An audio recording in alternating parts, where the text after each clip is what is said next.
বিধায়ক হোৱাৰ আশাত চাকৰি এৰিলে ঢিং সমষ্টিৰ এগৰাকী শিক্ষকে।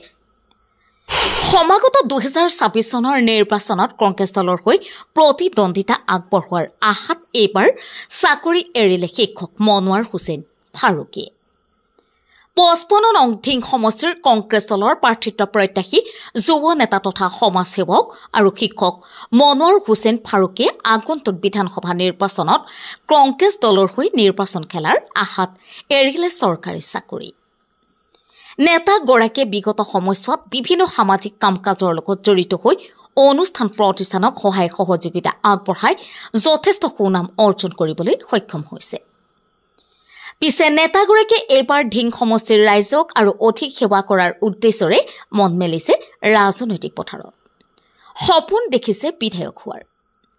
দলে প্ৰাৰ্থিত্ব দিলে ৰাইজৰ ভোটত বিধায়ক হৈ ঢিং সমষ্টিৰ ৰাইজৰ সেৱা কৰাই যুৱ নেতাগৰাকীৰ মূল লক্ষ্য বুলি জানিব দিয়ে সংবাদ মাধ্যমক।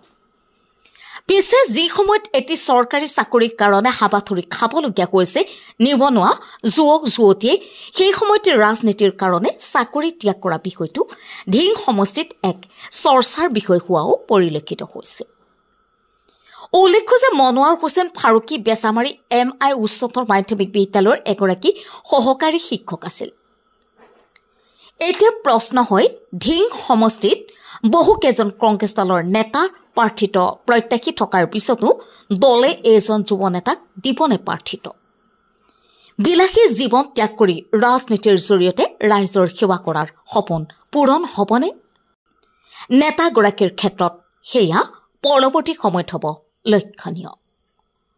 News desk report MT news. মই আজিৰ পৰা আচলতে সক্ৰিয় ৰাজনীতিত আহিছোঁ। মই আচলতে যোৱা 22 বছৰ ধৰি মই শিক্ষকতাৰ চাকৰি কৰিছিলোঁ। আমাৰ গাঁৱলীয়া অঞ্চলৰ দুখীয়া বা ধনী সকলো ল'ৰা ছোৱালীক মই পঢ়াইছিলোঁ, জ্ঞান দিছিলোঁ। আৰু আজি যোৱাকালি মই চাকৰি পৰিত্যাগ কৰিছোঁ। কৰাৰ পিছত আজিৰ পৰা মই সক্ৰিয় ৰাজনীতিত আহিছোঁ। আপুনি চাকৰি কিয় ত্যাগ কৰিলে?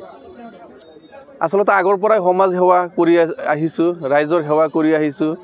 সেয়া লাগিলে প্ৰাইভেট স্কুল পাতিয়েই হওক, দুখীয়া ল'ৰা ছোৱালীক সহায় কৰিছোঁ, বা বিভিন্ন আমাৰ ৰাইজ যেতিয়া বিপদত পৰে মই যিমান পাৰোঁ মোৰ ফালৰ পৰা মই আচলতে সহায় কৰি আহিছোঁ। আৰু এতিয়া মই 2026 চনৰ যিটো বিধানসভা নিৰ্বাচন আহি আছে, মই তাত কংগ্ৰেছ দলৰ এজন প্ৰাৰ্থী হিচাপে মই প্ৰাৰ্থিত্ব দাবী কৰিছোঁ। দলে যদি মোক টিকেট দিয়ে তেতিয়া নিশ্চয় মই ৰাইজৰ হৈ মই কাম কৰি যোৱাৰ মই আশা কৰিছোঁ। যোৱা পবিত্ৰ ৰমজান মাহত চাইছোঁ আপুনি মছজিদে ঘূৰি ফুৰিছে, টুপি টুপি আদি বিনাই ফুৰিছে, আপুনি কি ক'ব? হয় নাই, ৰোজাতটো চাওক, ইফতাৰ দিয়াটো আমাৰ এটা স্বভাৱ হয়, এটা পুণ্যৰ কাম। আৰু গতিকে এইটো ৰোজা বুলিয়েই নহয়, মই অহা ৰোজা আহিব তেতিয়াও মই সেইটো কামেই কৰিম। মই ইফতাৰ দিম, ৰাইজৰ দোৱা আশীৰ্বাদ মই বিচাৰিম। টিকেট দিলে প্ৰথম কামটো, প্ৰথম আৰু শেষ কাম এইটোৱে, ৰাইজৰ কাম কৰা, ৰাইজৰ কাম কৰিম। কি সমস্যাৰ কাৰণে আপুনি চাকৰি জীৱন ত্যাগ কৰি ৰাইজৰ কাম কৰিবলৈ মন মেলিছে? চাওক, বিশেষকৈ আমাৰ ঢিং সমষ্টিটো হৈছে আমাৰ সংখ্যালঘু প্ৰধান এটা সমষ্টি। গতিকে আপোনালোকে নিশ্চয় গম পাইছে, সংখ্যালঘুৰ আমাৰ আচলতে যিখিনি আমাৰ বেছিক যিখিনি সমস্যা আছে সেইখিনিতো আছেই, ইয়াৰ উপৰঞ্চিও আমাৰ বহুতো সমস্যা আছে। এতিয়া সেইবিলাক সমস্যাৰ ভিতৰত আমাৰ যিটো আইডেণ্টিটিৰ সমস্যা, যিটো আমাৰ পৰিচয়ৰ যিটো সমস্যা, আমি ভাৰতীয় নাগৰিক, আমি বাৰে বাৰে আমি পৰীক্ষা দি থাকিব লাগে। আচলতে আমাৰ মূল যিখিনি সমস্যা আছে, ধৰক নিবনুৱা সমস্যা আছে, আমাৰ কৃষকৰ সমস্যা আছে, আমাৰ ৰাস্তা ঘাটৰ সমস্যা আছে, আমাৰ বিজুলীৰ সমস্যা আছে, পানীৰ সমস্যা আছে, সেইবিলাক আছেই। ইয়াৰ উপৰঞ্চিও আপোনালোকে এতিয়া নিশ্চয় গম পাইছে, আমি মিয়া হোৱাটো যেন আমাৰ এটা পাপ তেনেকুৱা লাগি আছে। আমাৰ আপাৰ অসমত আপোনালোকে গম পাইছেই, মিয়া খেদা আন্দোলন গঢ়ি উঠিছে। আৰু আমাৰ এতিয়া আকৌ আহি আছে যিটো ভোটাৰ তালিকা, যিটো পুনৰীক্ষণ কাৰ্যসূচী, যিটো আমাৰ আগতে অলৰেডি আমাৰ NRC হৈ গ'ল।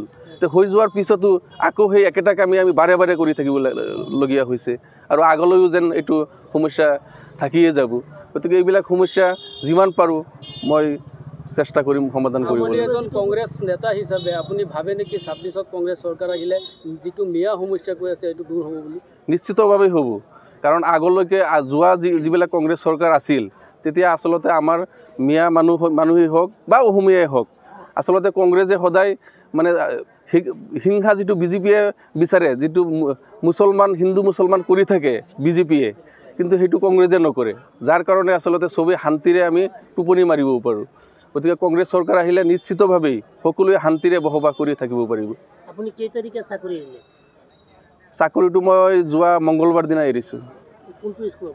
Bechamari MI SS school. অমানিৰ উচ্ছেদ কি ক'ব? যিটো উচ্ছেদ চলি আছে, উচ্ছেদ চাওক, চৰকাৰী মাটিত উচ্ছেদ কৰি আছে, তাত আচলতে আমাৰ ক'বলগীয়া নাই। চৰকাৰে মাটি চৰকাৰে উচ্ছেদ কৰিব, কিন্তু আচলতে নিয়মমতে হ'ব লাগে।